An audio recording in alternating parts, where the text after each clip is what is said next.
Mesdames et messieurs, bonsoir, bienvenue pour ce débat sur un sujet qu'on a tendance parfois à négliger ou à oublier, pas simplement la question palestinienne, mais ce qui se passe au quotidien, que ce soit en Cisjordanie, que ce soit à Gaza ou à Jérusalem-Est. C'est-à-dire ce qui se passe dans la société palestinienne.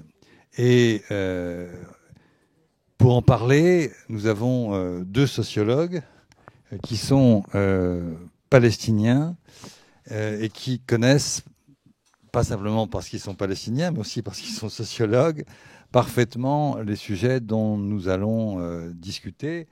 Alors, il y a Abaher El-Saka qui est à ma droite sur la scène ici, que je connais depuis un bon moment, que j'apprécie beaucoup et qui va nous parler en détail de tout cela. Tu me pardonneras de faire référence à une anecdote qui s'est passée il y a quelques mois à Assouan, parce que ça m'avait beaucoup touché. Nous avions un colloque entre chercheurs, ça se passait en Égypte, sur les frontières. Et donc chacun a fait son topo. Et quand Abaher est venu faire son topo, il a commencé par dire une phrase qui nous a tous, comment dirais-je, stupéfiés et touchés. Je parle comme un indigène. Et j'ai trouvé cette phrase de mise en œuvre, de mise en situation, quoi, qui était très forte. C'est ce que tu avais dit, n'est-ce pas ? Et cette phrase, elle est lourde de sens, quoi. Et à mon avis, elle traduit, mais je ne vais pas parler à leur place, évidemment, elle traduit une évolution très régressive de la situation en Palestine depuis des années. Moi, je dirais au moins depuis 15 ans, mais eux sauront beaucoup mieux le dire que moi.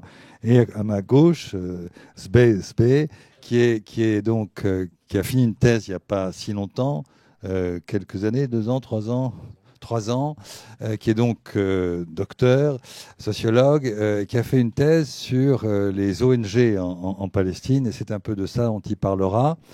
Et donc lui aussi vient de ce pays que nous aimons et dont on ne parle pas assez. Alors le schéma, c'est le schéma habituel, c'est-à-dire qu'on leur laisse, comme d'habitude, 2 heures chacun. Et sur le coup de minuit, on fait un débat. Donc 20 minutes chacun. On va commencer par la société palestinienne, dans ses tréfonds, dans son terreau actuel. Puis ensuite, on parlera des ONG qui viennent se greffer sur cette société palestinienne. Donc chacun 20 minutes. Ça nous emmènera autour de 19h15, 19h20. Et il nous restera donc une bonne heure pour le débat avec vous. Voilà. Je te passe le micro en te demandant de bien parler dedans parce que voilà. Ah bon. Bonsoir, merci infiniment de m'inviter. Je vais essayer d'être bref parce que j'ai beaucoup de choses à vous dire. Alors, vous m'entendez ? Oui, parfait. Mon intervention, elle va être en 3 volets. Le premier, je vais essayer de vous parler de l'impasse politique qui vive la société palestinienne. Ensuite, la reconfiguration sociopolitique urbaine. Et puis, en troisième volet, si j'ai le temps, je vous parle de perspectives qui collent avec le titre de cette intervention, où il va la société palestinienne.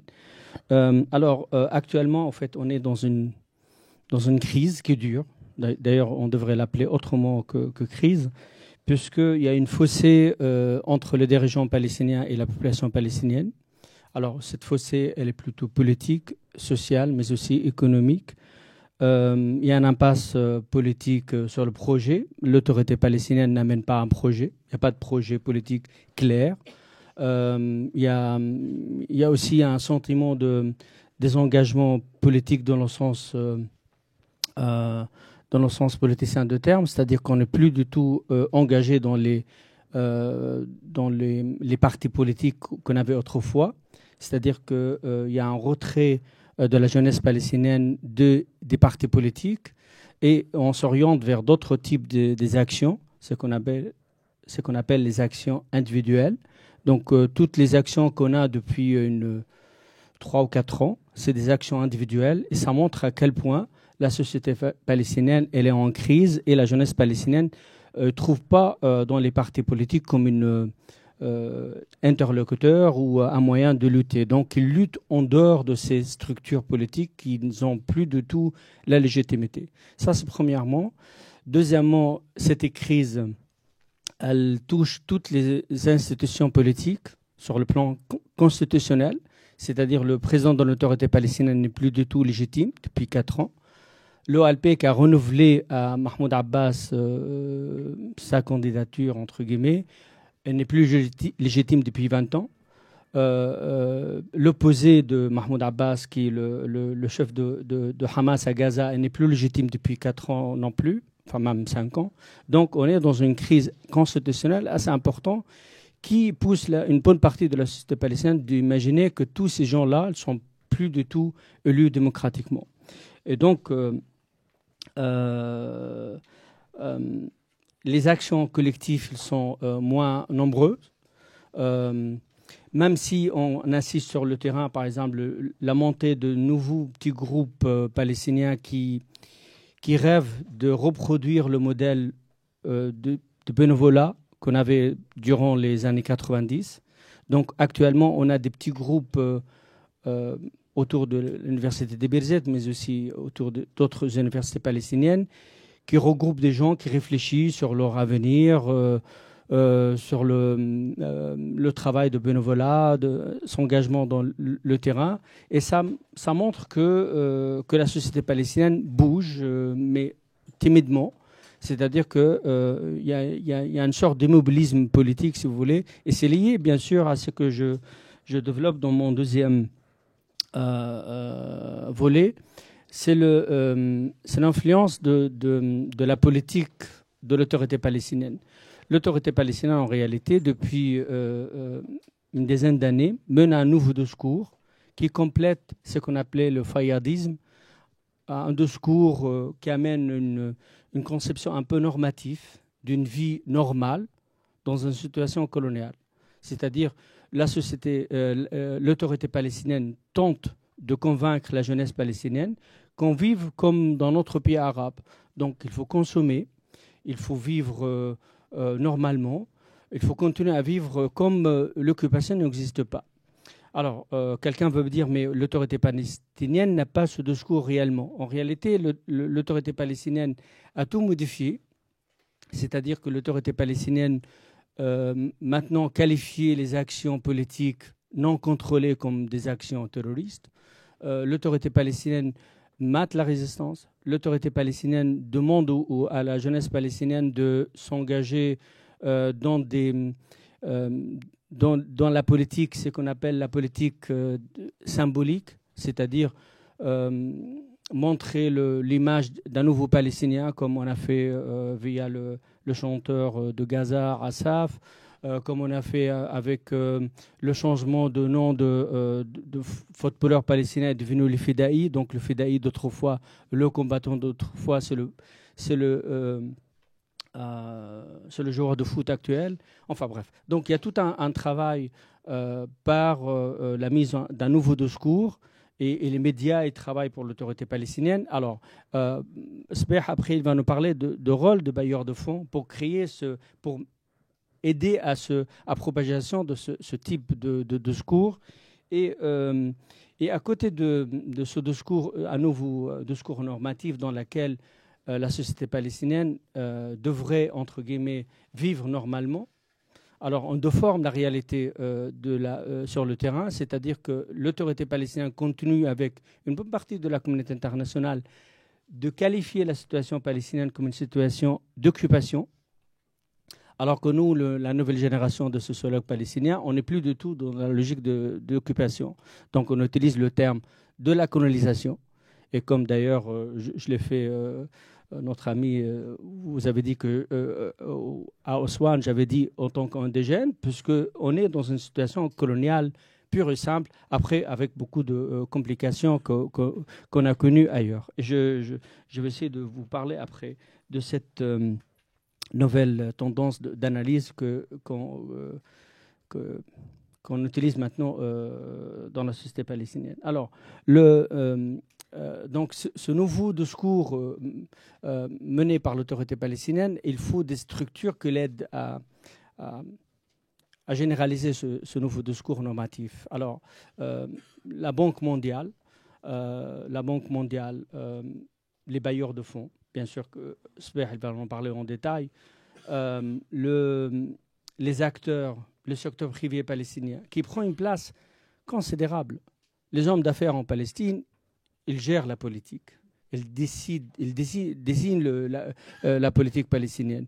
Je ne veux pas citer de noms qui sont assez importants, connus en Palestine, où il intervient dans la réconciliation entre les Palestiniens, mais aussi donner des conseils au président Abbas, etc.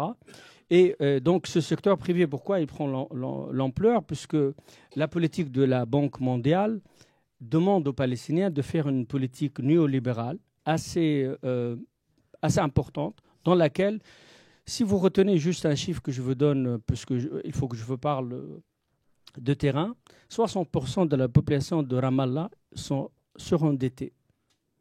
Donc, si vous voulez, la banque gère la vie. Donc, il y a un investissement dans le foncier, dans le secteur immobilier. Et toute l'économie palestinienne, il va dans ce domaine. Donc, si vous venez à Ramallah, à Naplouse, ailleurs, au fait, on va assister à une reconfiguration urbaine importante qui est le résultat de ce nouveau discours normatif de l'autorité palestinienne, c'est-à-dire déformation de la situation coloniale. On a une reproduction, si on prend sur le plan urbain, on a de nouveaux villes, comme Rawabi, que vous avez entendu parler. Donc c'est une ville fabriquée de toutes pièces. C'est une ville qui a tous les critères d'une gentrification par la force. Et puis aussi, de point de vue sociologique, il s'agit d'une communauté urbaine qui vit dans un gate communauté, donc ils s'éloignent de gens. Et puis, au fait, ils ont bâti leur ville sur la terre des ouvriers, sur la terre des agriculteurs palestiniens. Ils ont fait toutes les démarches administratives et juridiques nécessaires pour obliger les paysans palestiniens de vendre leurs terres. Et en face, juste une colonie, et il y a une cohabitation avec la colonie en face, avec des discours un peu vivre ensemble, faire la paix économique, etc. Et à côté de Rawabi, on a plusieurs communautés urbaines qui sont en train de créer en Palestine.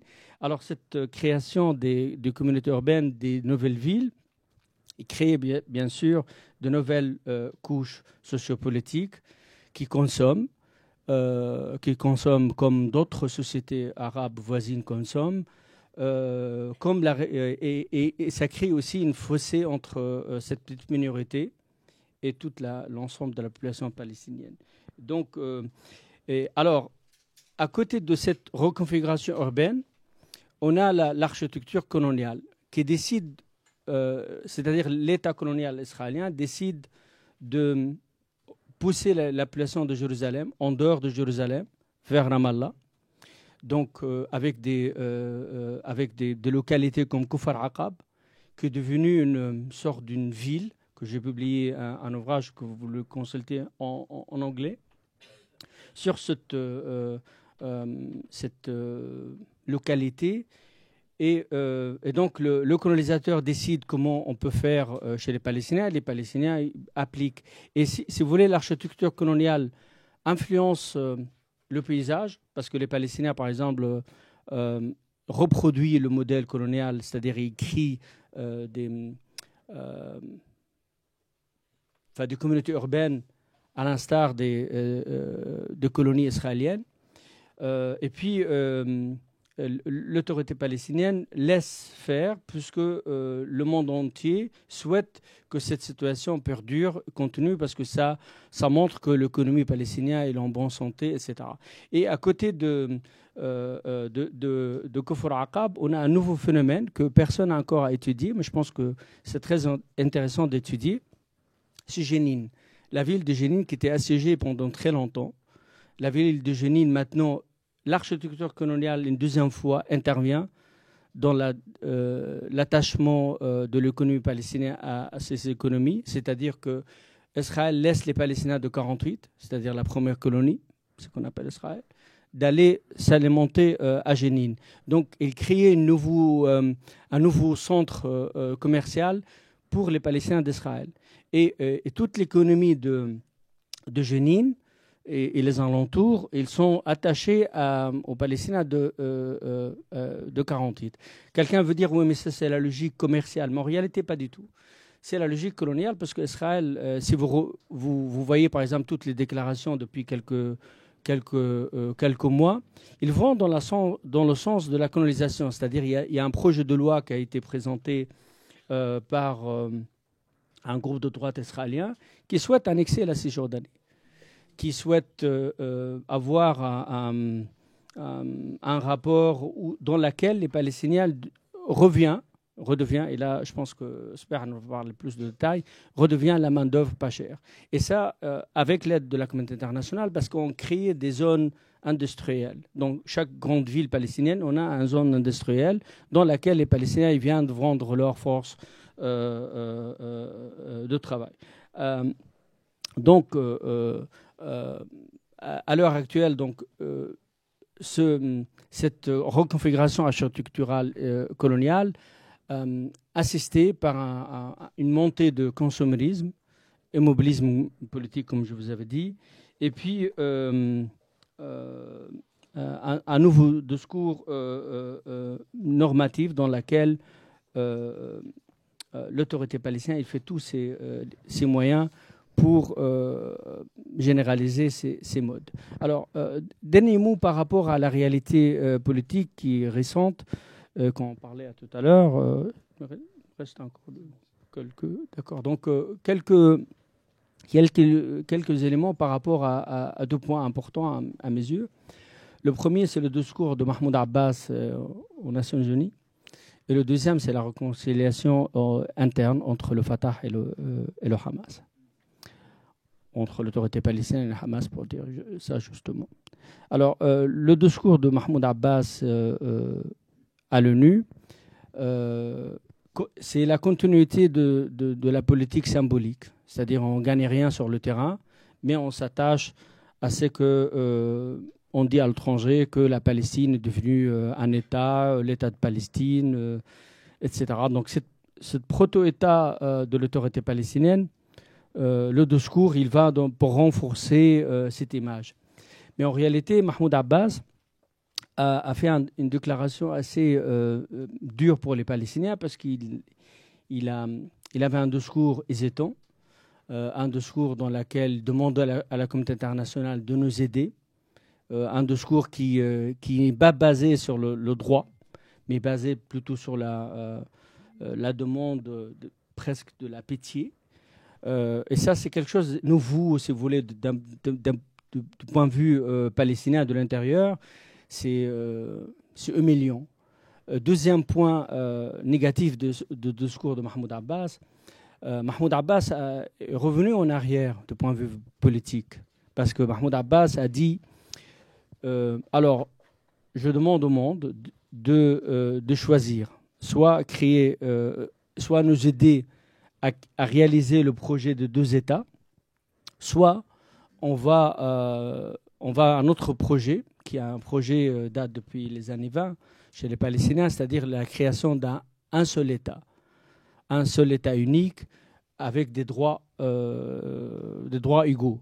Et en regardant un peu plusieurs déclarations de Saeb Erekat, de Majd Alaoui, enfin plusieurs personnes de la direction palestinienne, on réalise qu'ils sont presque au point des Algériens en 1945.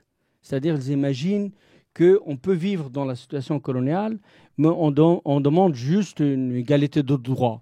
Et donc tous les droits nationaux, tous les droits que les Palestiniens ont lutté pour la reconnaissance de leurs droits nationaux, à l'autodétermination, tout ça tombe à l'eau. Et donc, moi, je pense que ce n'est pas une déclaration réelle. C'est-à-dire, je ne pense pas que l'autorité palestinienne, les dirigeants palestiniens, ils souhaitent revenir en arrière.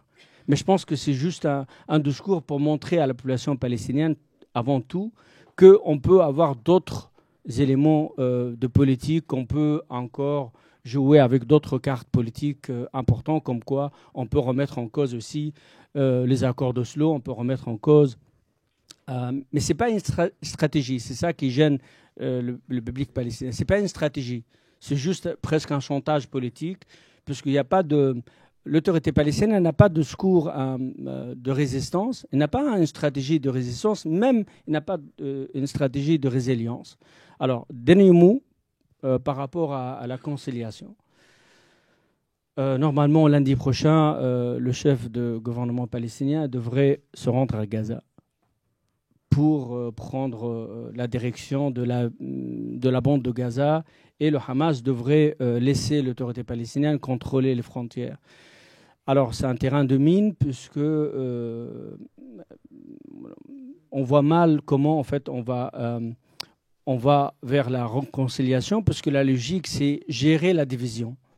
C'est-à-dire qu'on n'est pas du tout dans la logique de la réconciliation, mais c'est plutôt gérer la division. Comment on peut obtenir de points forts contre toi, etc. Et je pense que le Hamas, il est dans une situation de faiblesse assez importante. Pour cette raison, d'ailleurs, ils ont cédé. Alors, dernier mot, où elle va la société palestinienne, comme on disait tout à l'heure avec Expert, elle va dans le mur. On est dans une situation assez difficile, même si la réalité sur le terrain, elle est moins dure dans le sens où il y a moins de morts numériquement, mais le projet colonial avance.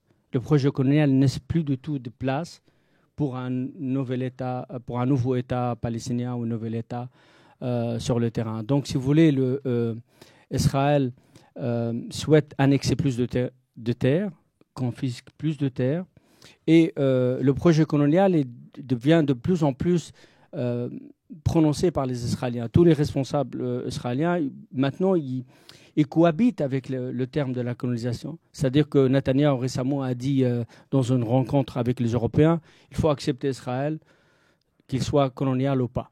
Donc, pour les Israéliens, on est dans un État, en tout cas dans le gouvernement qui gouverne Israël, on est dans un État colonial. Et je pense que là, à mon avis, on s'oriente, et là je pense qu'on peut avoir plus de détails dans le débat, on s'oriente vers un modèle colonial classique, puisque Israël va contrôler encore plus le territoire palestinien. Merci infiniment.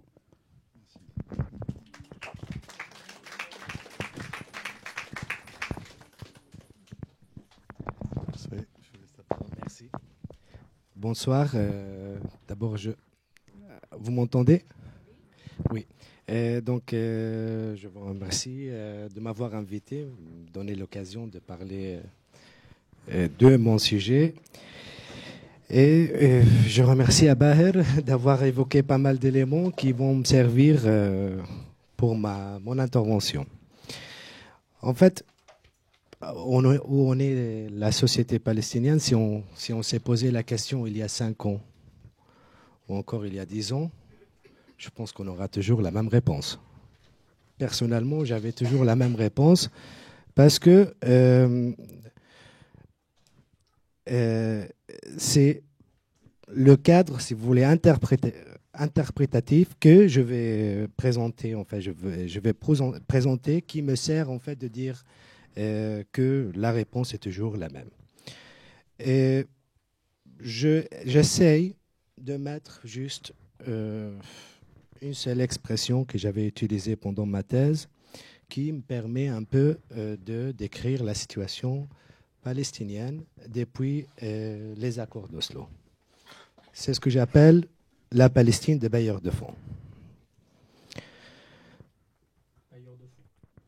en fait, si vous voulez, il s'agit de mettre en avant la configuration sociopolitique et économique, ou autrement dit, l'espace social dans lequel agissent les dirigeants palestiniens ou les hommes politiques, les ONG, bref, l'ensemble des structures palestiniennes qui dépendent de l'aide internationale depuis les accords d'Oslo. Pour ce faire, je serai obligé de retourner un peu dans l'histoire, mais pas trop longtemps et rapidement, pour montrer qu'il y a, à chaque fois, il y a une transformation dans la stratégie, par exemple, des hommes politiques palestiniens de l'OALP. Il y a toujours une modification dans la modalité d'action politique, les acteurs qui font cette action, les destinataires de cette action, sa nature et encore le mode de financement. Je tiens à préciser que pour des raisons liées au temps et à la simplification qu'exige en fait toute intervention, cette évolution risque d'apparaître comme linéaire ou réductrice. Mais la présence d'une stratégie dominante chez la classe dirigeante palestinienne n'exclut pas l'existence d'autres stratégies, qu'elles soient moins visibles ou encore dominées. Je reviens rapidement aux années 70. Je rappelle que la tendance dominante était la stratégie de lutte armée pour la libération de toute la Palestine. Cela n'empêche l'émergence dès 1974 du programme de 10 points, ce qui constituait la base d'une solution fondée sur une solution de 2 États sur la base de territoires palestiniens occupés depuis 1967. Ensuite, l'affaiblissement de l'OLP, après surtout la sortie de Beyrouth, la guerre de 82, et notamment au niveau militaire, donne lieu à une certaine rationalisation de cette stratégie.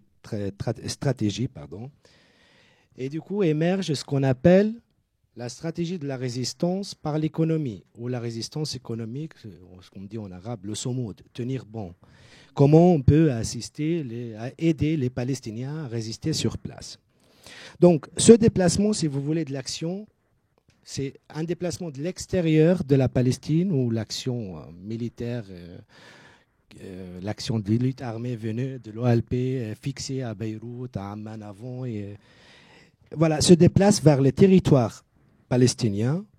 Et donc, on remarque l'émergence de nouveaux acteurs comme les ONG, pour exercer cette nouvelle stratégie et donc encore l'investissement dans les élections municipales et d'autres modalités d'action. Le financement à ce moment-là était surtout un financement qui vient de la part des pays arabes. Et bien sûr, il y avait le mouvement de libération tiers-mondiste. Il y avait quand même une période, c'était à l'époque encore l'Union soviétique. Donc, il y a un financement des pays arabes, mais aussi une fondation palestinienne qui a été créée à Genève qui s'appelle Ta'aoun Welfare et le comité jordano-palestinien.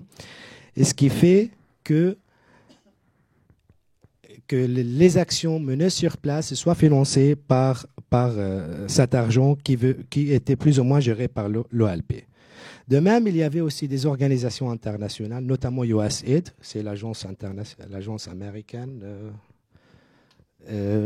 du développement, international de développement, et qui appuyait en fait, qui voulait promouvoir la paix chez les Palestiniens après les accords de Camp David entre l'Égypte et Israël.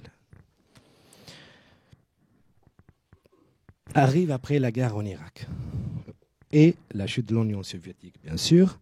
Donc, cette rationalisation de la stratégie de l'OLP connaît encore une nouvelle phase avec les accords d'Oslo. C'est l'émergence du discours de développement. Tellement affaiblie l'autorité, l'OLP, elle n'a plus de financement arabe et elle est soumise à la dépendance à l'égard de l'aide internationale. Donc, l'aide des bailleurs de fonds, y compris les pays arabes qui financent toujours l'autorité palestinienne, ils passent par les canaux des bailleurs de fonds internationaux, des organisations internationales. Donc l'objectif ou la stratégie par excellence devient le développement pour la paix. Le marché de l'emploi qui a été créé par l'autorité palestinienne, comme le marché qui a été créé par les ONG, dépendent complètement de cette aide internationale. Donc, voilà, on est dans une configuration de dépendance dès la construction de l'autorité palestinienne. Si on revient au rapport de la Banque mondiale 94-85, on voit que l'objectif, c'est le développement pour la paix. Sur le terrain, la colonisation perdure.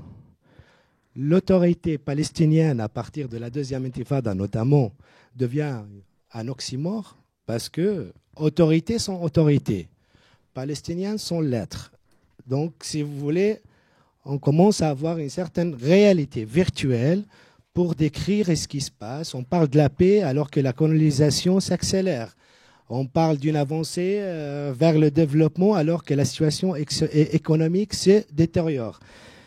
Donc là, à ce moment-là, on rencontre les réformes imposées à Yasser Arafat, alors assiégé à Al-Muqata'a, par la communauté internationale. Je ne sais pas ce que ça veut dire, la communauté internationale. C'est ce qu'on utilise dans le discours commun. La communauté internationale, entre guillemets, c'est tout simplement les États-Unis, l'Union européenne.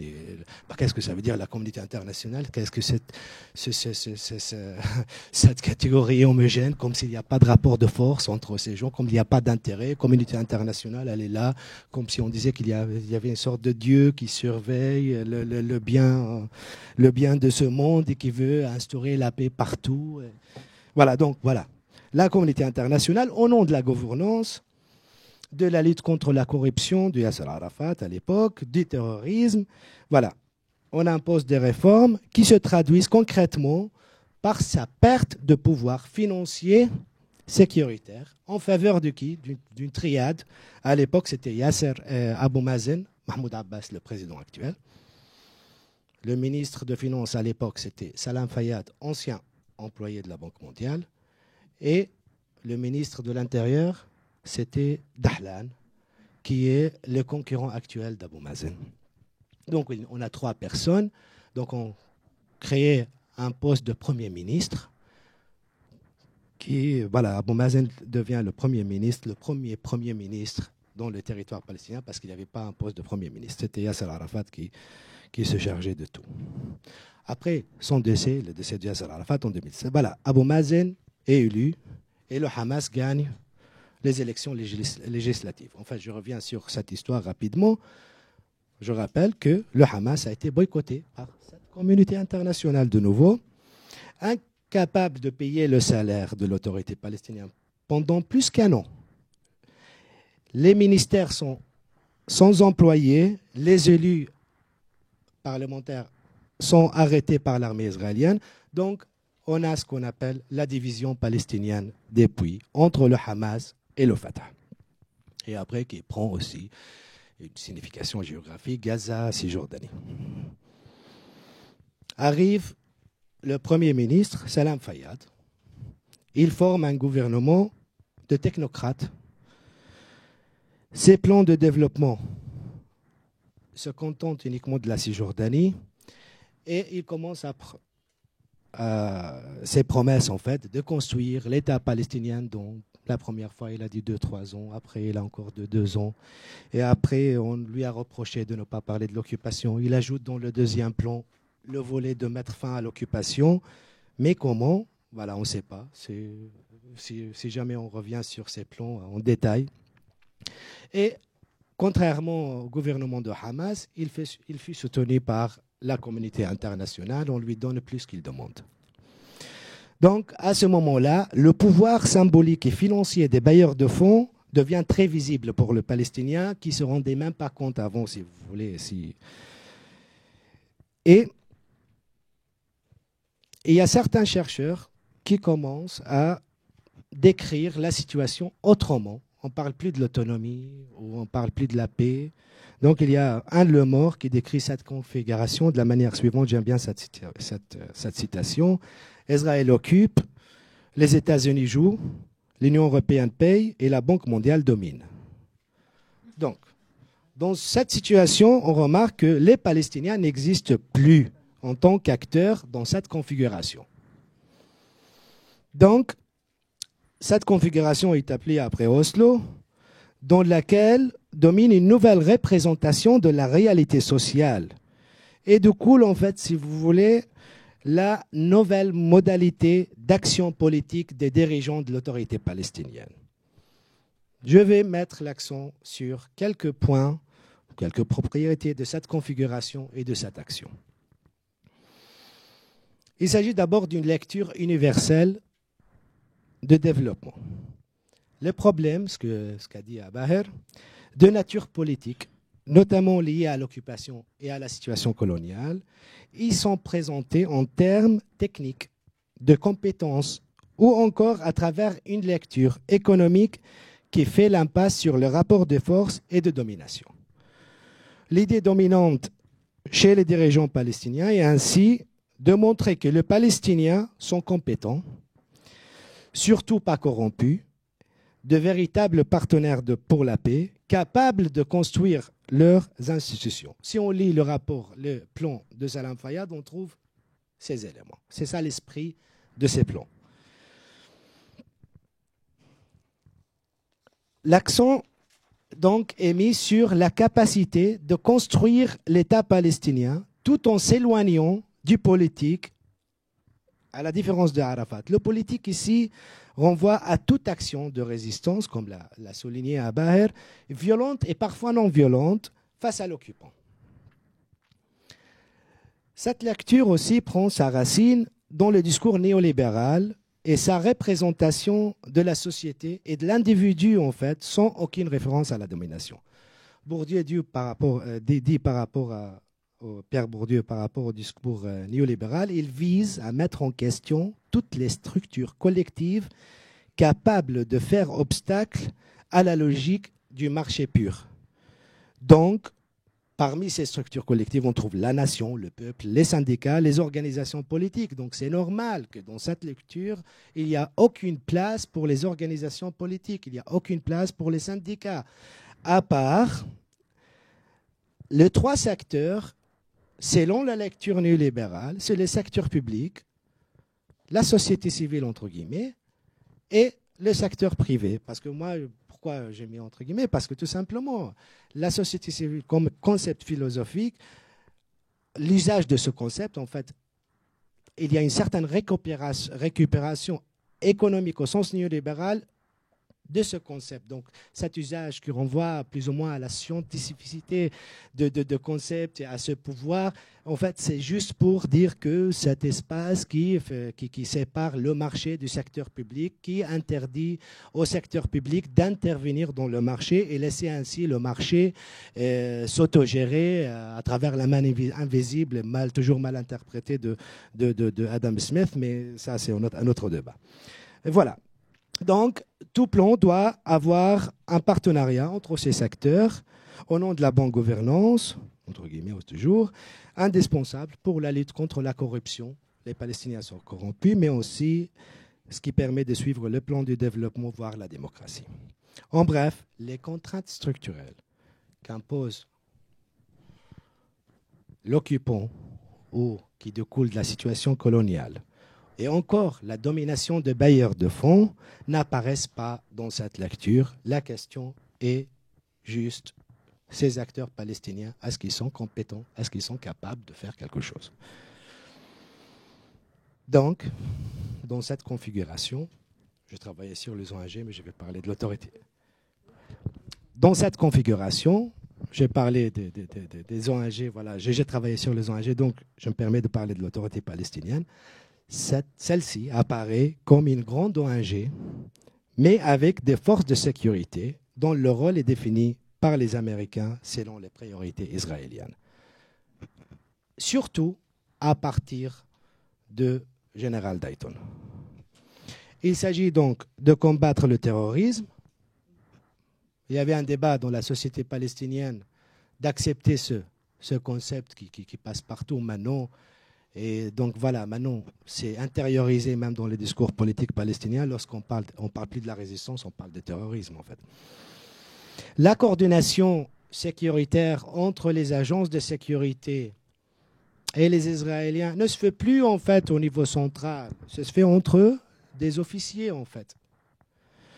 Et ce qui constitue une source de privilège pour certains officiers palestiniens parce qu'ils ont des liens avec des officiers de ce qu'on appelle l'administration civile de l'armée israélienne. Et donc, ça leur permet d'avoir des cartes VIP, des permis de circulation pour eux, pour leur entourage, pour leurs amis. Vous savez, pouvoir circuler en Palestine, c'est un avantage, c'est la noblesse. Hein. C'est pas n'importe qui peut circuler n'importe comment. Et donc, il y a certains checkpoints où on n'a pas le droit de passer par certains checkpoints, comme le checkpoint de DCO derrière Ramallah. Ce checkpoint nous évite en fait le bouchon à Kalandia, qui parfois on tombe malade en fait tellement c'est très bien organisé, c'est très bien fait en fait. C'est fait exprès pour humilier le Palestinien. Parce qu'une chose importante après Oslo, ce qu'on a confisqué aux Palestiniens avant la terre et avant tout, on a confisqué le temps. Le Palestinien n'est plus maître de son temps.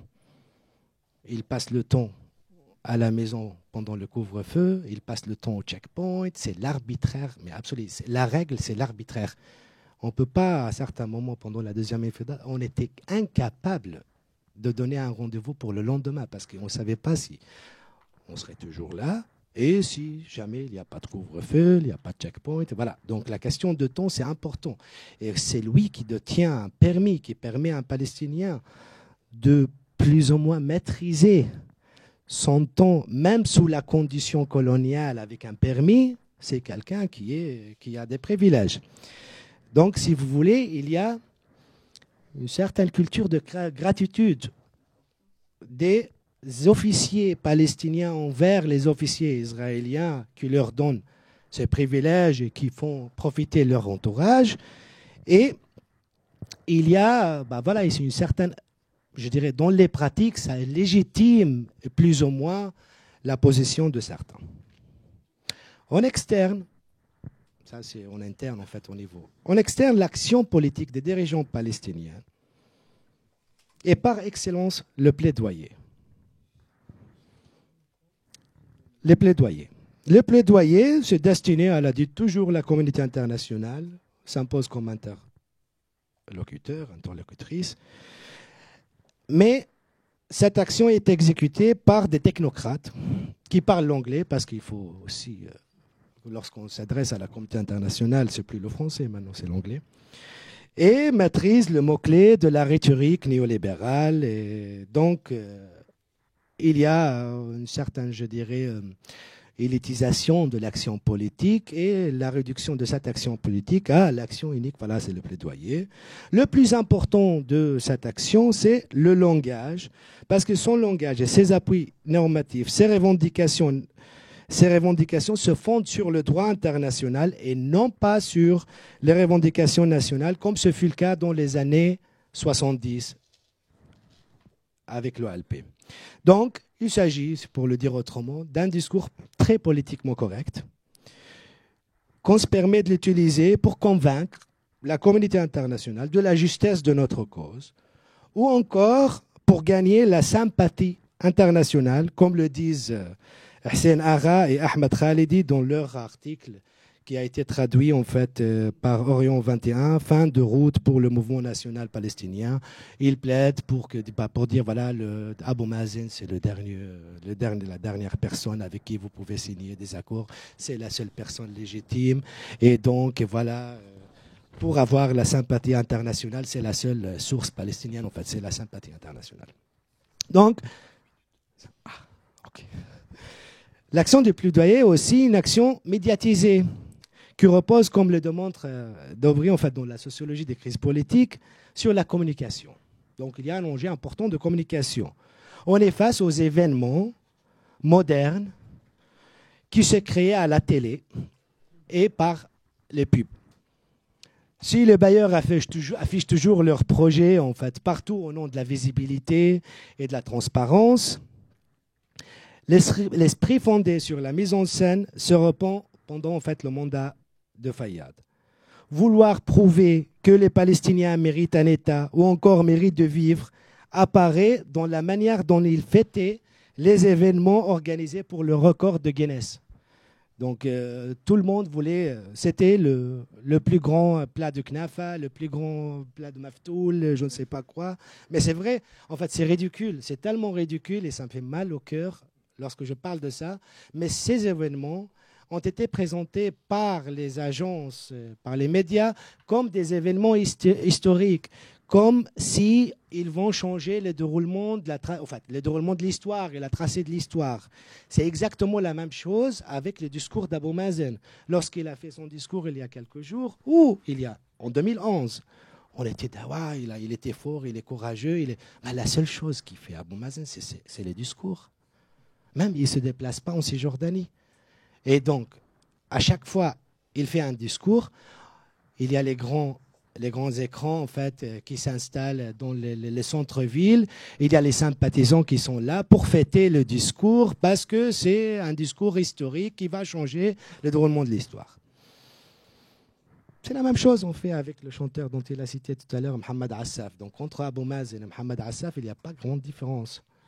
Parce que leur seule légitimité se créait à la télé. C'est, après, voilà, si on se pose la question, quel est l'objectif d'Abou Mazen? C'est de rester au pouvoir.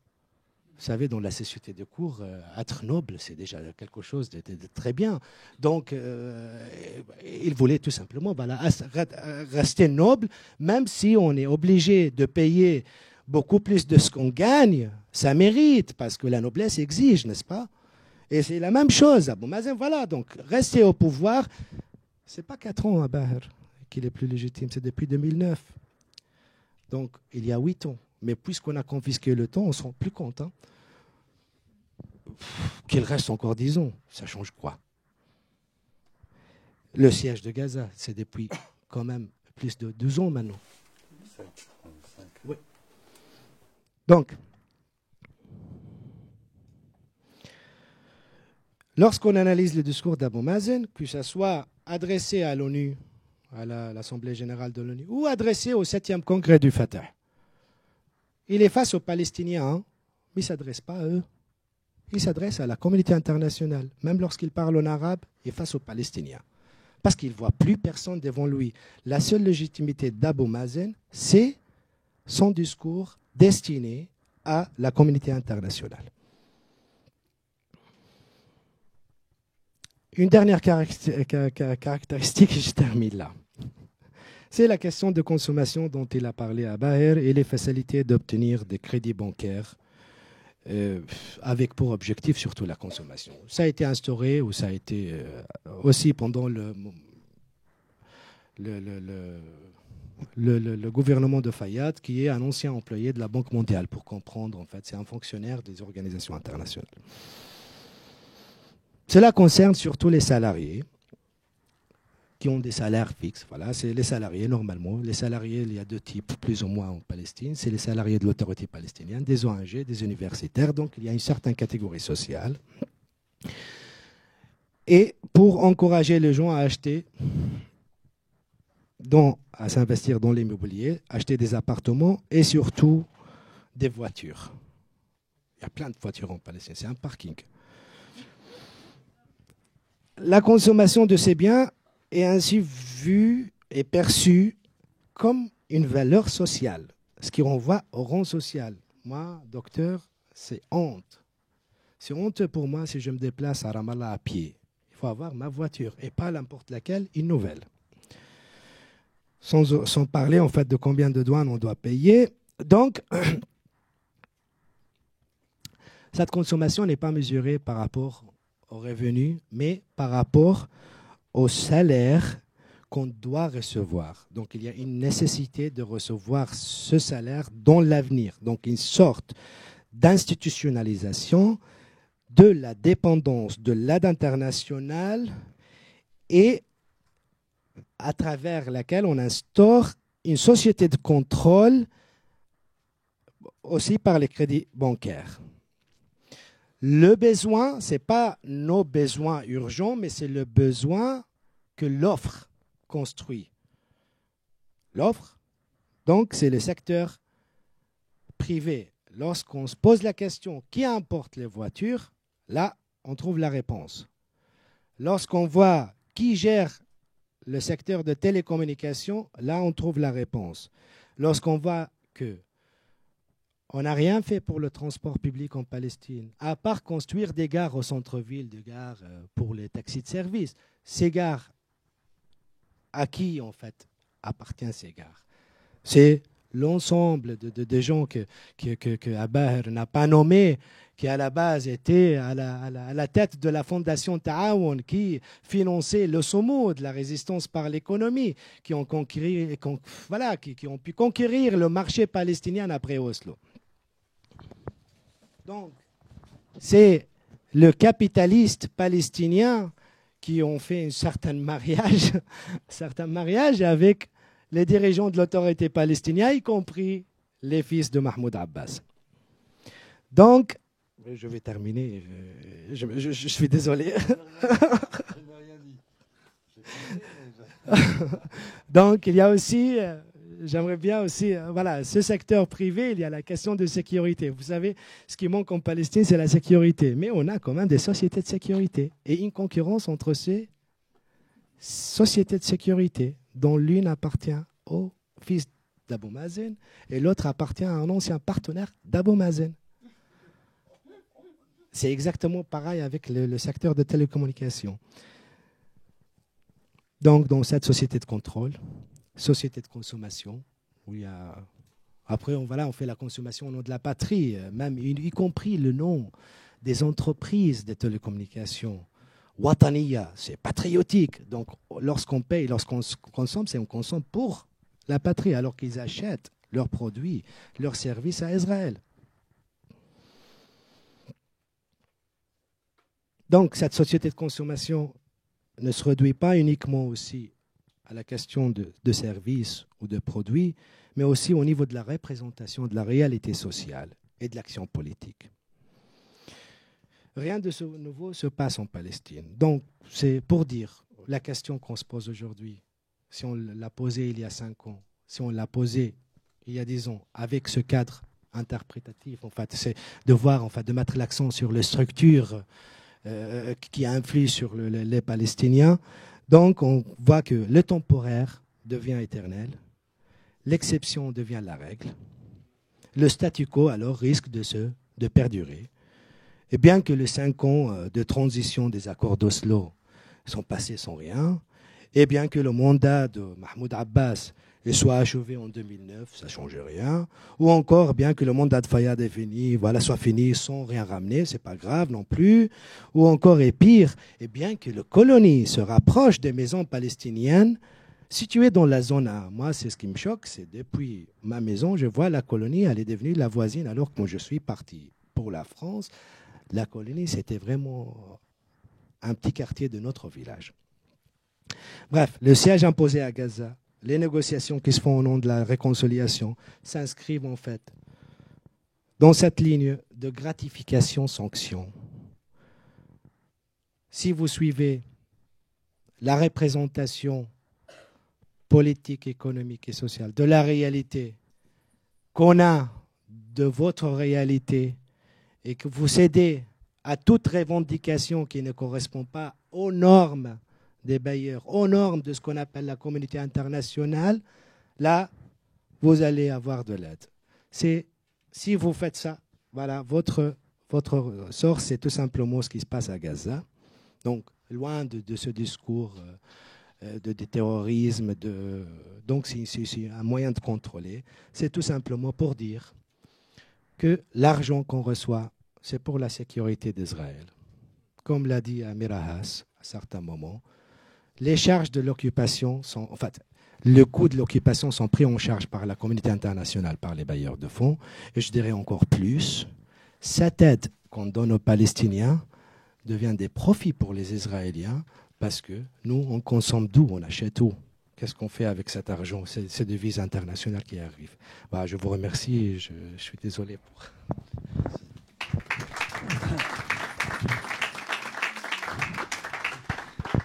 Bien, je vous propose une seconde de respiration parce que j'espérais qu'ils allaient nous donner un élan d'espoir là et les discours qui malheureusement correspondent évidemment à ce qui se passe sont assez lourds.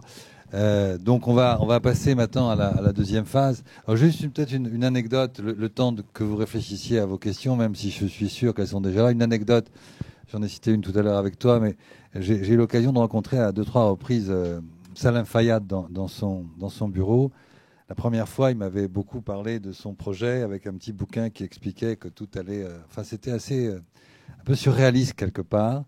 Mais il semblait y croire vraiment. Enfin, je crois qu'il avait une certaine sincérité. J'en sais rien, je ne connais pas assez. Mais la seconde fois, quand j'étais le voir, il tournait dans son bureau très, très furieux. Alors je lui dis, Monsieur le Premier ministre, qu'est-ce qui se passe? Il me dit, vous avez vu, le Soudan du Sud vient d'être accepté aux Nations Unies alors qu'ils ont 50 km de route. Et nous, ça fait 4 ans qu'on fait des choses. Et il était vraiment très légitimement furieux, parce qu'il se rendait compte qu'effectivement, la communauté internationale, c'est-à-dire Dieu, comme vous disiez tout à l'heure, évidemment, l'avait assez largement roulé dans le couscous, dans la farine, je ne sais pas. Enfin bref, c'est assez tragique, quoi. Et on le voyait venir, cette affaire, depuis longtemps. Et l'autre fois, encore la même anecdote, mais c'était l'année suivante, l'anecdote, chaque fois que j'allais dans son bureau, il se passait quelque chose, non pas parce que j'allais dans son bureau, mais parce qu'il y avait un événement, et l'autre événement très, très caractéristique par rapport à Gaza, c'était que je le reçois, et c'est le jour où il y avait le cher Tammy, le cher du Qatar, qui était en visite officielle en 2012 à Gaza, reçu en grande pompe, enfin presque en grande pompe. Il s'est quand même fait sortir un peu à coups de pompe par la population quelque part.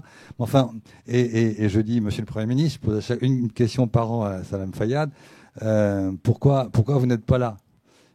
Et ça l'a rendu évidemment furieux, parce qu'il m'a dit, les frères musulmans m'ont pas permis d'y aller, les frères musulmans palestiniens sont frères musulmans, les frères musulmans égyptiens sont égyptiens. C'était des formules lourdes quand même. Bref, j'espère que ces deux anecdotes passionnantes vous ont permis de sourire un peu, même si c'est pas très drôle. Et on repasse maintenant aux questions. Et on va prendre 2-3 questions, et puis on revient vers vous, et à nouveau 2-3 questions. Alors, monsieur, je vous en prie, il y a un micro derrière, s'il vous plaît.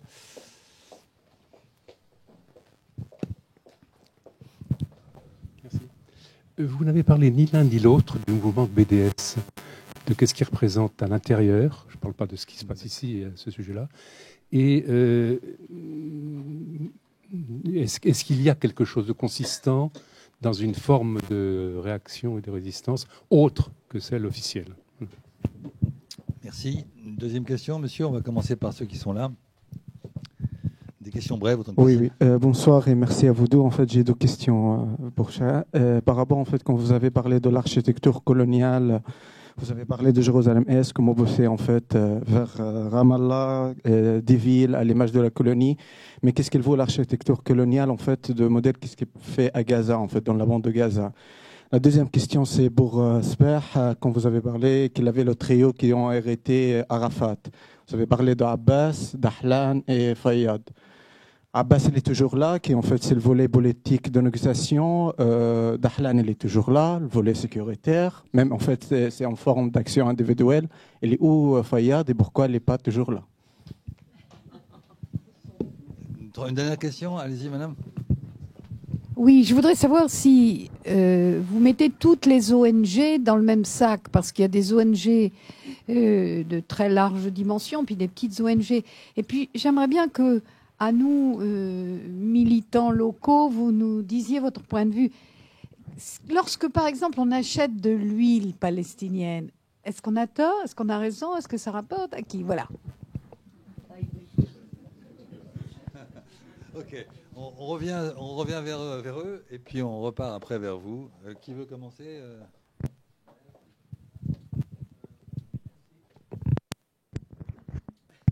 Merci pour les questions. Pour le mouvement BDS, il prend l'ampleur. Donc, c'est un mouvement qui bien installé en Palestine, bien installé en dehors de la Palestine, et il prend l'ampleur puisque dans le monde dominant, notamment anglophones, dans le monde anglo-saxon, aux États-Unis, en Angleterre. Ça prend de forme importante, alors qu'en France encore, le PDS, il est encore considéré comme des actions un peu anti et pas des actions constructives qui peuvent effectivement aider à l'isolation d'Israël comme un État colonial et de faire la même démarche qu'on a fait en Afrique du Sud.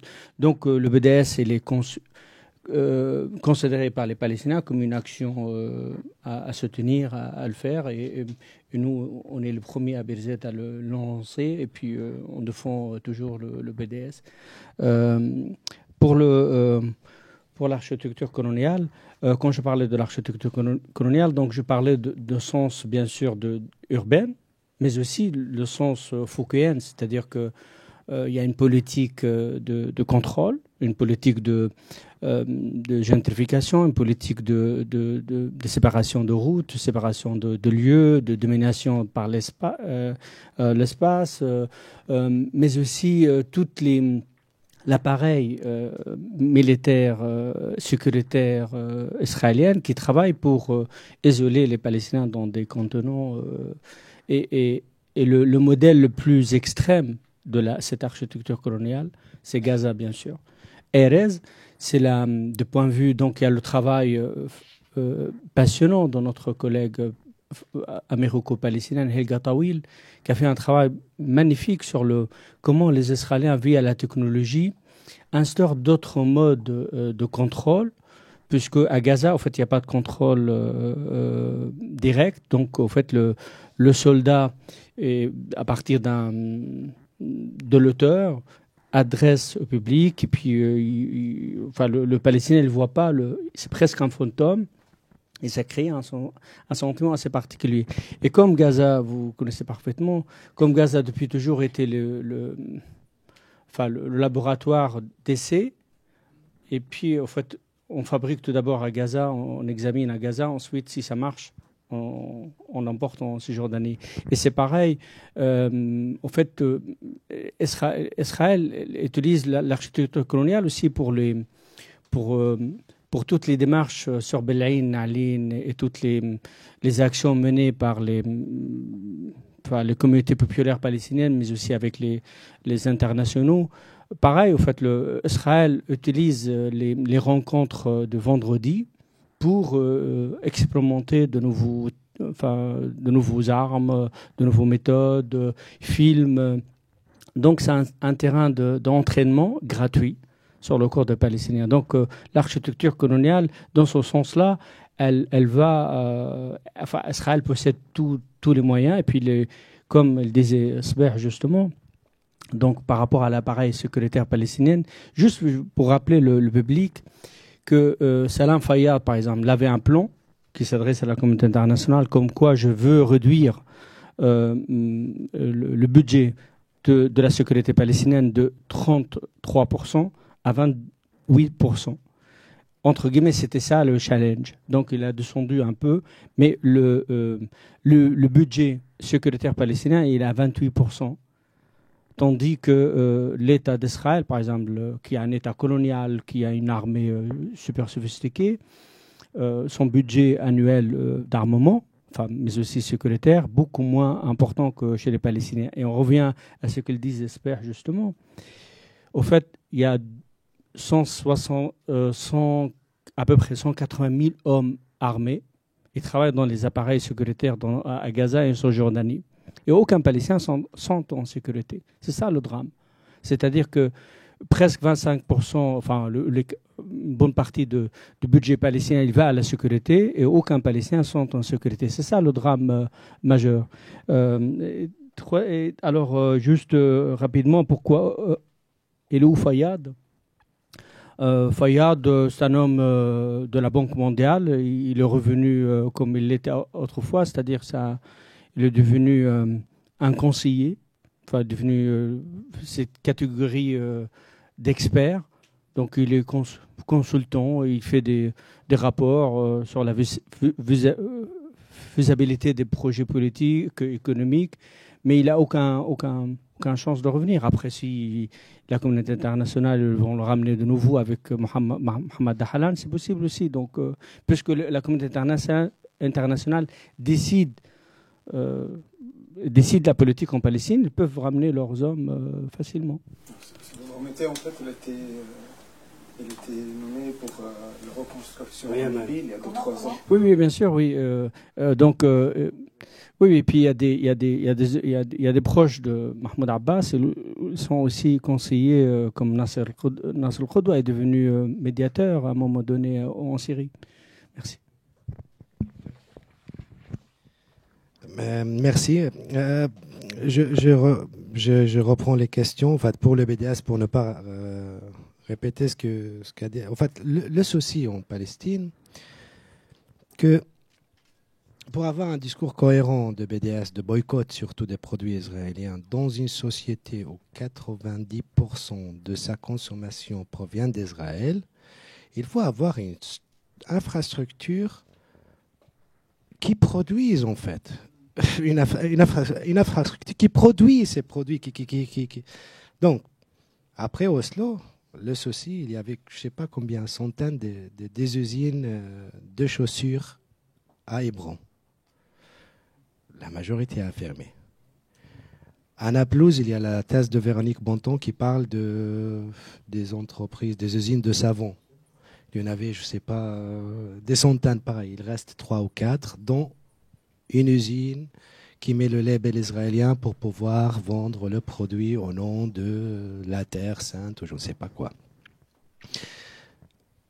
La pensée néolibérale ne s'investit pas dans l'industrie ou dans la production. Dans une situation coloniale, la production aussi, c'est une menace parce que ça change le rapport de force. Ça, c'est l'analyse classique de l'économie politique. Et peut-être vous avez déjà vu le film des vaches à Beth Sahour, comme on a considéré ça comme menace pour la sécurité d'Israël. Pourquoi ? Parce que les vaches produisent du lait. Et lorsqu'on produit du lait, donc voilà, ça rentre dans la production. Et pareil, Salam Fayyad, en fait, malgré l'argent, ils n'ont jamais ouvert une seule usine. C'est toujours les services. Donc c'est comment on dit ça en français, la sectarisation de l'économie. Donc on vend des vents en fait, on vend du vent, on vend rien du tout, mais on vend pas quelque chose qu'on produit.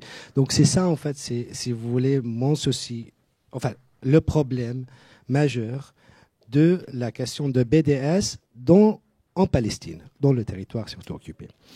Pour la question de Dahlan et Fayyad, voilà, Fayyad il est aussi directeur d'une ONG à Ramallah.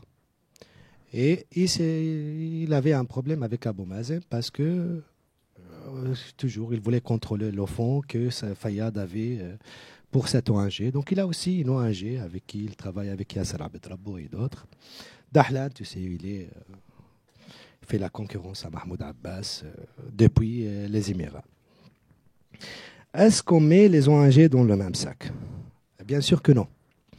Mais la question, en fait, pour moi, c'est des grandes ONG qui ont des liens directement avec des bailleurs de fonds internationaux importants, dont le budget est passé de centaines de milliers de dollars qui venaient des associations nordiques à vingtaines de millions en quelques mois, lorsque le gouvernement, par exemple, européen, décide de leur financer, ou les Américains.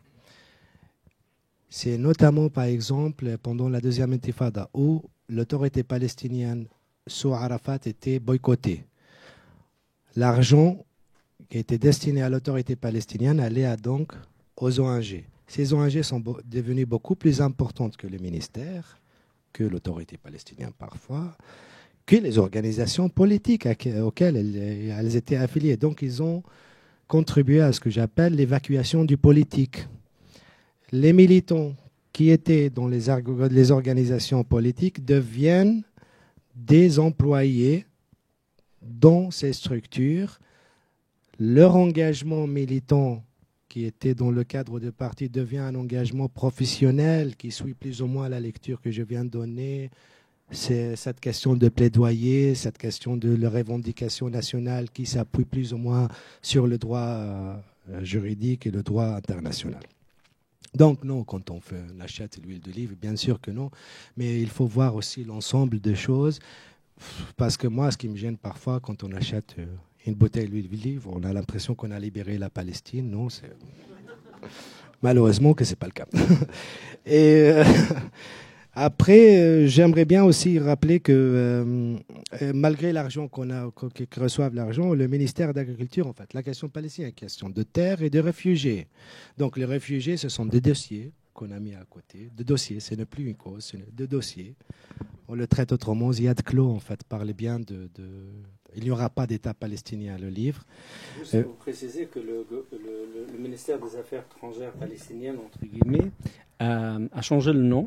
Donc maintenant, il s'appelle le ministère des Affaires étrangères et des Mourtaribines, donc des expatriés, quoi.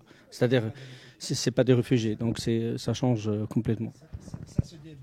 Ce débat date de 2006, à l'époque où l'OLP voulait changer le Da'irat al-Laji'in, le département de réfugiés, en département de expatriés, pour en fait dépolitiser la question des réfugiés. Le ministère de l'Agriculture, je ne sais pas où on est maintenant, mais je me souviens à certains moments, c'était 0,5, donc même pas 1% du budget de l'autorité palestinienne. Alors, on parle de la terre, on parle de Somo, de tenir bon, etc. Dernière remarque. Fayyad, il a fait sa thèse sur quoi? Sur la monnaie. C'est la chose qui n'existe pas en Palestine. Il n'y a pas de monnaie palestinienne. Donc, cette économie dont on parle d'économie palestinienne, il n'y a pas de monnaie. Donc, il n'y a pas de politique monétaire. Il n'y a pas de. Ça, c'est aussi. Voilà. Donc, cette question de professionnalisation, elle est vraiment. C'est un peu décalé parce que il est expert, il est spécialisé dans la monnaie. C'est la seule chose qu'on n'a pas.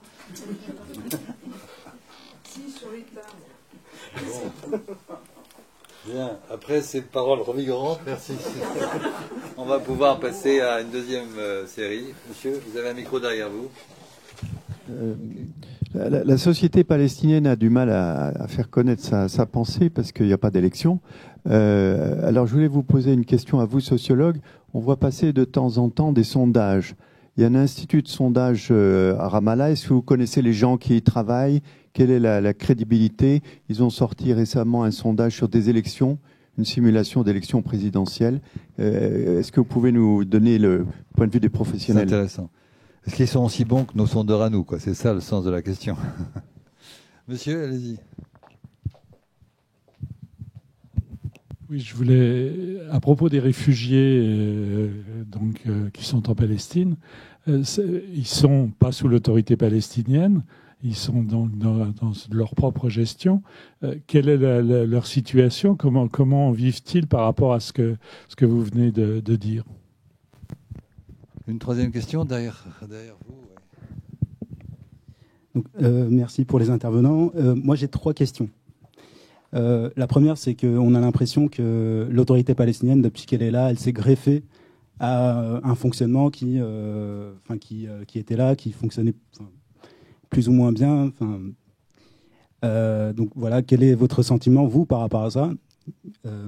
La deuxième question, c'est qu'on a l'impression que l'administration qui fonctionne le mieux dans les territoires palestiniens occupés, c'est la coordination civile, Irtibat el-Madani. Qu'est-ce que vous pouvez en dire par rapport à ça? Étant donné que par période de fête, par exemple, ils délivrent plus de 200 000 autorisations aux Palestiniens pour pouvoir aller en Israël et gérer les flux. Et la troisième question, un petit mot de culture. Voilà, l'impact sur la culture au sein de la société palestinienne.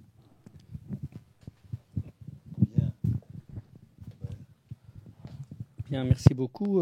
Par rapport au sondage, je viens d'une école assez critique de ces méthodes d'investigation sur le terrain. Donc, du coup, à la base, je suis assez critique de voir la façon de fabriquer le sondage. Et je pense qu'on se rappelle tous de toutes les démarches faites par Bourdieu sur comment en fait on pose des questions et on obtient des réponses par rapport à comment on l'a fabriqué. Enfin bref, rapidement, que vous connaissez parfaitement. Donc, alors sur mon terrain en Palestine, tout d'abord les centres sont assez c'est rare, enfin c'est assez compliqué parce que, par exemple, en 2007, ils ont donné le Fatah gagnant, ils ont perdu. Si on regarde après, il y en a d'autres modèles dans le monde, bien sûr que le sondage montre que l'inverse des résultats. Mais en Palestine, les gens qui tiennent les centres de sondage, il y a 3 catégories. Première, ils sont souvent en fait financés par des institutions internationales, puis d'autres, ils travaillent conjointement avec les Israéliens. Et le troisième, c'est des gens qui font des chantages qu'ils ont peu de sondages qu'ils ont peu de fiabilité, c'est-à-dire que le taux d'erreur sont assez importants. Le problème majeur, souvent, il montre par exemple que Mahmoud Abbas est toujours gagnant, que le public il fait confiance encore à Mahmoud Abbas. Et moi, personnellement, en tant que sociologue, que je côtoie les étudiants, les gens, je travaille sur les mouvements sociaux, je vois pas où il interroge les gens. Je ne comprends pas, en fait, comment on peut être populaire en Palestine, par exemple. L'autorité palestinienne, par exemple, elle pousse les fonctionnaires palestiniens à aller applaudir Mahmoud Abbas dans les rues. C'est-à-dire qu'il donne des ordres pour sortir. Donc, Mahmoud Abbas, il rentre, les gens ne sortent pas, ils ne le saluent pas, il n'est pas du tout populaire. Et tous les sondages en Palestine, ils le donnent gagnant. Donc, c'est assez...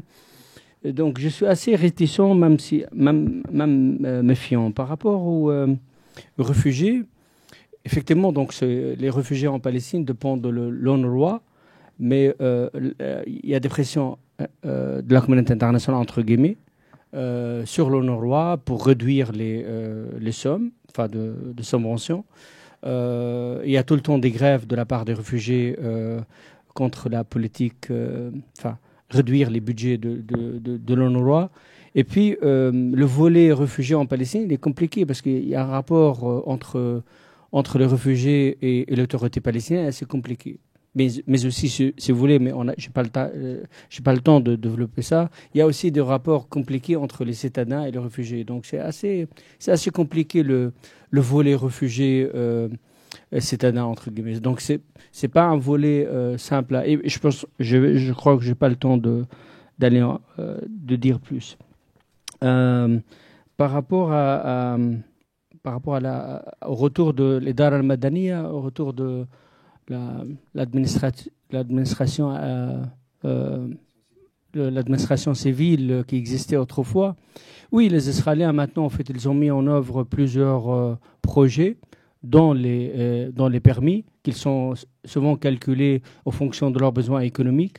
C'est-à-dire qu'au moment où l'économie israélienne il se trouve dans une crise, il donne des milliers de permis aux Palestiniens. Donc, mais aussi, comme il disait Sbeha tout à l'heure, par la création de cette élite, entre guillemets, des hommes d'affaires, des VIP, tous ces gens-là, en fait, ils ont un rapport de dépendance totale des officiers israéliens qui dépendent du tout de l'autorité palestinienne. Donc, et comme le problème à la base vient de toute l'économie palestinienne et dépend d'Israël, donc si vous voulez, d'une manière ou autre, la montée en puissance de l'économie palestinienne, de ces hommes d'affaires, c'est la continuation de l'occupation, la colonisation. Donc du coup, les biens des gens à Hébron, à Naplouse ou à Ramallah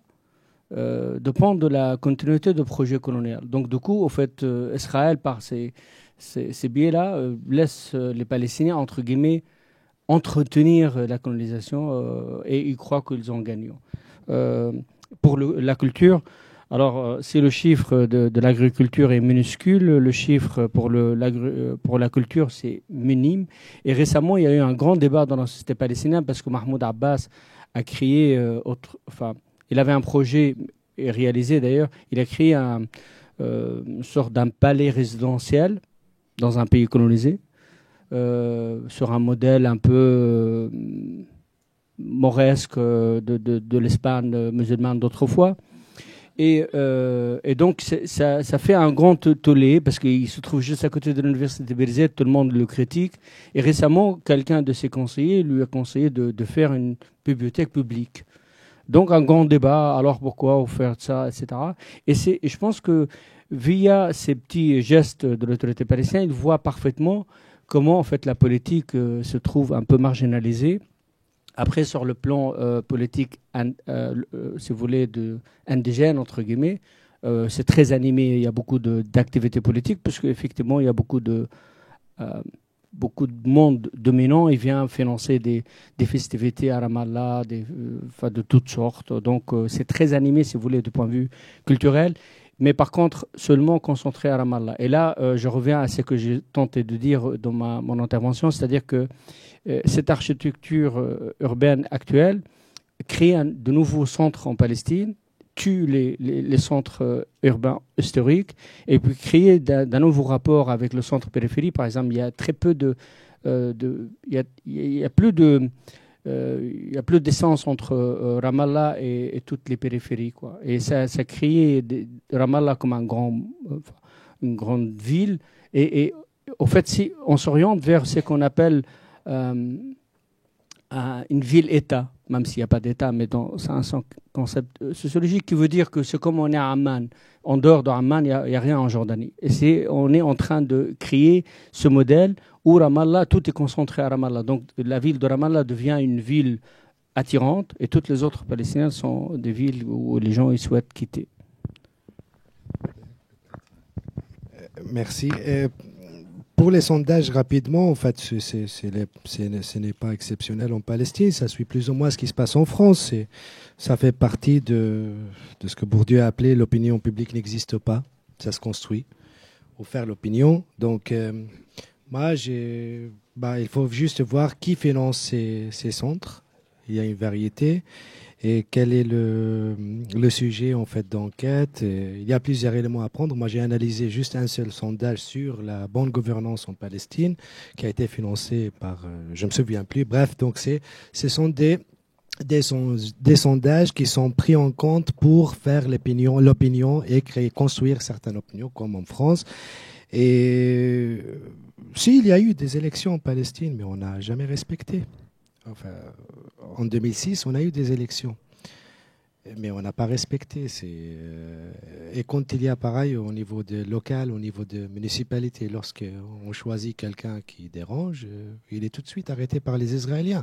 Donc la question, c'est pas que les Palestiniens ne font pas, mais c'est aussi on est dans une situation coloniale et faire des élections dans une situation coloniale, c'est aussi un enjeu important. C'est pas juste pour faire joli ou pour non. La situation, ça influe sur les pratiques des Palestiniens dans leur quotidien, dans l'ensemble des choses. Pour les questions de réfugiés, peut-être aussi, il faut souligner les réfugiés syriens. La discussion de camps actuellement et qu'est-ce que l'autorité palestinienne ou l'OLP a fait depuis. Et après, pour le fonctionnement de l'autorité palestinienne d'avant, Yasser Arafat, il essaie quand même toujours de jongler entre communauté internationale, mais aussi s'adresser aux Palestiniens. Vous voyez, les Palestiniens, à la différence de Mahmoud Abbas, il avait trois fonds différents. Il avait le fonds, en fait, géré par l'autorité palestinienne, un fonds géré par le bureau de président et le fonds géré par l'OLP, donc il essayait de soutenir ici, de donner de l'argent ici. Et une des conditions qui a été imposée par la feuille de route, c'était de regrouper l'ensemble de ce fonds, que ce soit sous l'autorité du ministère de Finances qui était à l'époque Salam Fayyad. Donc l'enjeu de l'argent et la manière dont on utilise l'argent, c'est assez important. Et c'était parmi les réformes qu'on a demandées. Et bizarrement, en fait, lorsque Salam Fayyad est venu pour lutter contre la corruption de Mahmoud Abbas, il a reproduit la même chose dans son gouvernement parce qu'il a profité d'un fonds de défaite les Anglais, l'agence de développement anglais et de USAID. Et lorsqu'il allait fêter les records de Guinness, il donnait $5,000 à droite, $5,000 à gauche. Donc c'est exactement ce qu'il faisait Yasser Arafat, sauf Salam Fayyad, il le faisait au nom du développement. Yasser Arafat, il le faisait pour... voilà. Donc la coordination civile, c'est très important parce que là, lorsqu'on dit l'autorité palestinienne, c'est un bureau de poste. C'est un bureau de poste. On reçoit les demandes, on transmet, on reçoit la réponse. Oui, mais ils sont plus mauvais que le poste.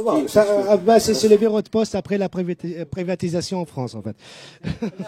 L'autorité palestinienne oblige les Palestiniens d'aller chercher leur permis là-bas. Tout à fait. Donc c'est un bureau de poste, pour dire les choses. On ne peut pas avoir... En fait, on imprime la carte d'identité, mais le numéro de carte d'identité, c'est dans l'ordinateur israélien. On imprime le passeport et on paye à peu près 100 € pour avoir le passeport. Mais ce passeport est associé à la carte, au numéro de la carte d'identité. Pour la culture, Mohamed, on en parle, moi, je veux juste dire ce que voilà, le palais, moi, je pense, une des raisons qui n'a pas permis à Abou Mazen d'achever son rêve, en fait, d'avoir ce palais, c'est parce que le palais se trouve dans la zone C contrôlée par les Israéliens et le président ne peut pas aller sans force. Et donc, les forces sécuritaires ne peuvent pas aller dans la zone C. Donc, je pense que c'était une raison importante qui a empêché Abou Mazen de faire ce palais, parce qu'on ne se permet pas d'envoyer les présidents là-bas sans sécurité. Bien. Troisième vague de questions, enfin vague ou... Qui veut poser d'autres questions? On a épuisé? Ah non, allons-y. Aude, si tu veux bien. Bonsoir. Je voulais savoir si on arrivait à un seul et unique État, finalement, quelles conséquences pour les Palestiniens? Comment vous envisagez? D'accord. Allez-y, monsieur, au fond. Bonsoir. Moi, je voulais savoir, dans le contexte actuel et dans le futur, quel serait en fait le rôle de certains pays qui ont peut-être par le passé eu leur influence sur la Palestine, comme par exemple l'Iran.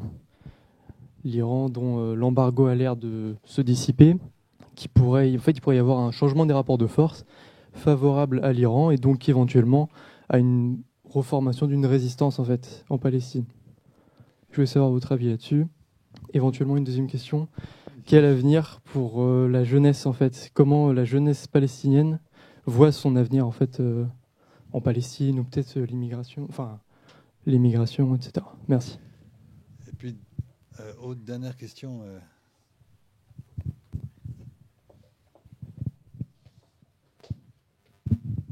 Bon, vous nous dressez un tableau extrêmement sombre. Vous dites que l'autorité palestinienne n'a pas de stratégie. En fait, elle en a une que vous décrivez, que vous démontez d'un certain côté. Enfin, j'allais dire une pratique. Je ne sais pas comment il faut l'appeler. Mais la question, du coup, c'est quelles alternatives, en fait? Qu'est-ce qu'on a d'autre, en fait, en matière de stratégie? Et qu'est-ce qu'elle pèse? Comment est-ce qu'on peut les apprécier? On recommence par derrière. Bien. Merci beaucoup. Donc, par rapport à la question d'un seul État, alors depuis le commencement de ce conflit palestino-israélien, ou conflit arabo-israélien autrefois, il y a toujours des alternatives, des choix, des propositions, comment on peut faire. Il y a deux... Donc, pour le moment, je pense que le projet de deux États, il est enterré. Il n'est plus valable. Sauf pour la communauté internationale qui ne connaît pas la réalité sur le terrain, entre guillemets. Mais aussi pour l'autorité palestinienne, parce que ça lui donne légitimité d'existence. Donc, il y a deux options encore à examiner, je pense. C'est l'option d'un seul État. Alors, il y a plusieurs modèles proposés par plusieurs Corans en Palestine. Le seul État, en fait, qui peut, s'il existe un jour, il faut qu'il passe par la décolonisation. C'est-à-dire qu'on ne peut pas aller à un seul État avec la configuration actuelle. C'est-à-dire qu'on passe par la décolonisation. C'est-à-dire que la fin de l'état d'apartheid, la fin de l'état juste purement juif pour le peuple juif. Donc, tout un rapport de force, il faut qu'il change pour qu'on passe à décolonisation, qu'on vive ensemble. Mais et les mécanismes sont très difficiles à expliquer parce que, c'est-à-dire il y a des conditions à changer, qui passe par la résistance, change le rapport entre les Palestiniens et les Israéliens, et c'est compliqué. Donc, deuxième option qui est défendue autrefois par Edouard Saïd, l'État binational. Sur le modèle belge, modèle canadien. Oui, c'est une option, mais les conditions sont aussi compliquées. Et de deux côtés, d'ailleurs, les deux solutions que je viens évoquer, pour les Israéliens, sont la fin d'Israël. Donc, ils n'acceptent pas. Pour côté palestinien, l'élite palestinienne, elle est prête à accepter. Et maintenant, je pense que la solution d'un seul État, plutôt bien vue dans la société palestinienne. On peut imaginer, effectivement, qu'on peut cohabiter entre deux différentes communautés, mais tout d'abord, on passe par la décolonisation, je pense. Par rapport à l'influence de l'Iran, bien sûr, l'Iran, c'est une puissance importante dans la région.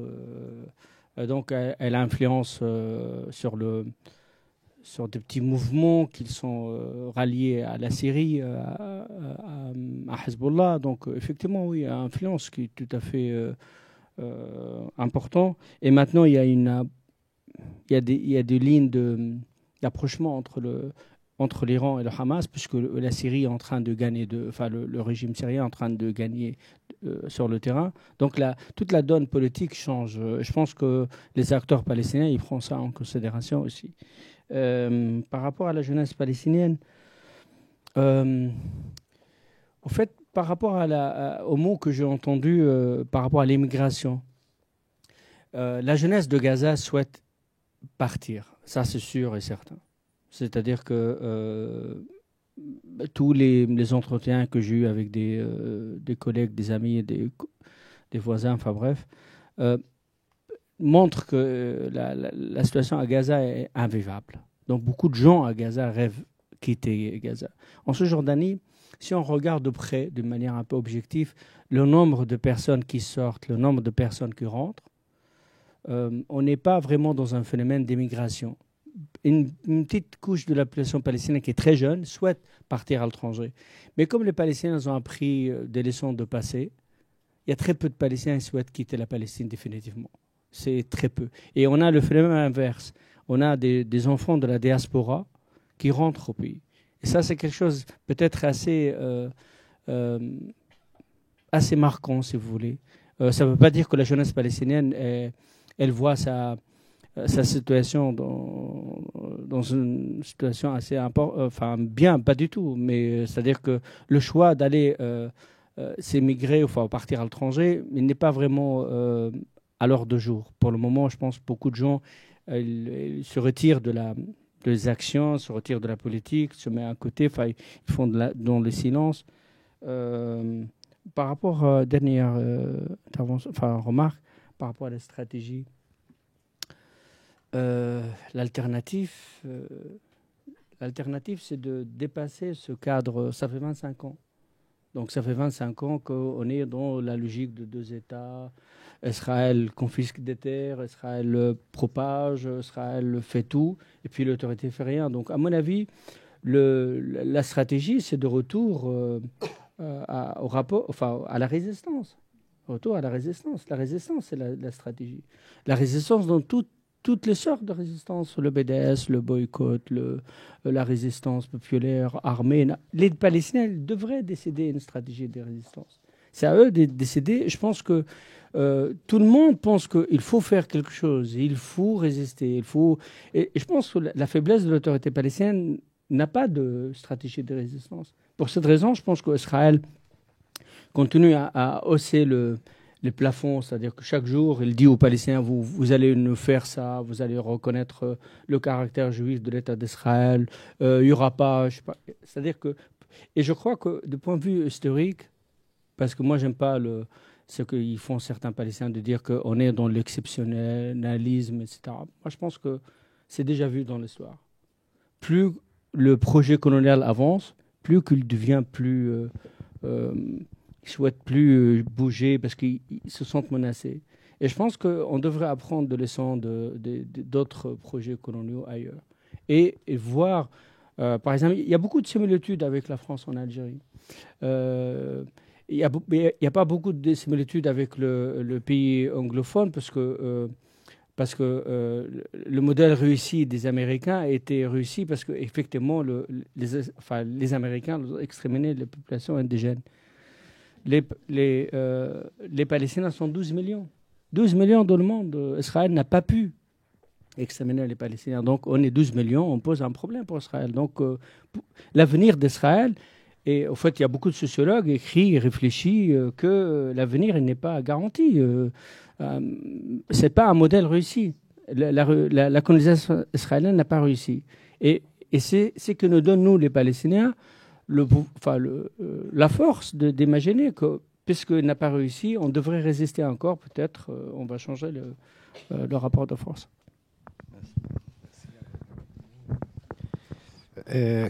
Pour le seul État, moi, je pense que ça existe. C'est le seul État. Et après, voilà, c'est la question de rapport colonial qui reste. L'Iran, je n'ajoute pas à ce que Baher a dit. Mais peut-être aussi la relation entre le Qatar et l'Arabie Saoudite, et si peut-être éventuellement un rapprochement entre on verra, mais je ne sais pas. Pour la jeunesse, là, ça dépend qui. Ça dépend de quelle position sociale, ça dépend de quel milieu, ça dépend le fils de qui. Le fils, parce qu'il y a des jeunes qui sont le fils de tel leader, de tel responsable politique, et il y a des jeunes qui... Donc ça dépend qui.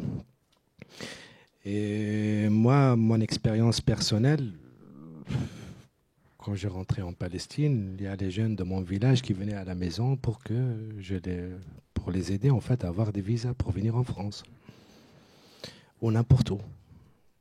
Un jeune qui est venu me voir, que je ne le connaissais pas, en fait quand je suis parti, il était enfant. Il est venu me voir en me disant, écoute, mais je dis, maître, tu ne parles pas autre langue, tu parles uniquement l'arabe, vas-y, trouve un autre. Il m'a dit, oui, qu'est-ce que je peux faire à part être ouvrier en Israël? Il m'a dit, ok, ouais, je suis allé à l'administration civile, entre guillemets, pour demander à Assion, à côté des Bronx, pour demander en fait un permis. Il m'a dit, on m'a arrêté, on m'a mis en prison 6 mois. Qu'est-ce que je peux faire? Et donc, il y a des gens aussi qui ne... Après, je ne peux pas généraliser, mais il y a certains qui disent, voilà, d'ici, on ne va pas partir, et d'autres qui voient les choses autrement, surtout quand ils sont en train de payer des coûts très chers individuellement, parce qu'il n'y a aucune société derrière pour prendre les charges de quelqu'un qui a été en prison 6 ans, et maintenant, il y a le débat pour annuler supprimer les charges que l'autorité une ONG paye pour les prisonniers palestiniens sous la demande, suite à la demande des États-Unis, parce que c'est le même enjeu. Donc il y a un débat maintenant sur ce que les Palestiniens, les prisonniers reçoivent du club de prisonniers. Rappelons qu'il y a une privatisation au sein des prisons israéliennes. Donc il y a des entreprises qui gèrent plus ou moins les cantines à l'intérieur. On interdit à la Croix-Rouge de faire rentrer les couvertures et on oblige les prisonniers d'acheter des couvertures dans ces cantines à prix trop cher. Et donc le prisonnier, on ne confisque pas uniquement son temps, mais en fait sa famille doit endetter pour qu'il puisse vivre en prison. Et là, en fait, on revient que on est en train de demander d'annuler en fait cet argent, ce qui fait que être prisonnier, ça va être une dette pour la famille. pour les situations, pour les alternatives, le problème majeur d'Oslo, ce n'est pas un accord des papiers, c'est une nouvelle configuration. Donc, ça arrange pas mal de monde, en fait, ce statu quo, en fait. Ça arrange pas mal de monde et ça peut durer. Et le problème aussi, en fait, lorsqu'on parle de société de contrôle, il y a pas mal de gens qui sont impliqués inconsciemment aussi. Lorsqu'on parle de marché de l'emploi, on parle de 200 000 personnes, donc il y a 1 million. Si chaque famille, il y a 5 membres, donc il y a des gens, qu'est-ce qu'on peut faire si, par exemple, l'autorité palestinienne saute? D'où, en fait, ils peuvent vivre. Et après, une question centrale, c'est la géographie coloniale, maintenant, des territoires palestiniens occupés.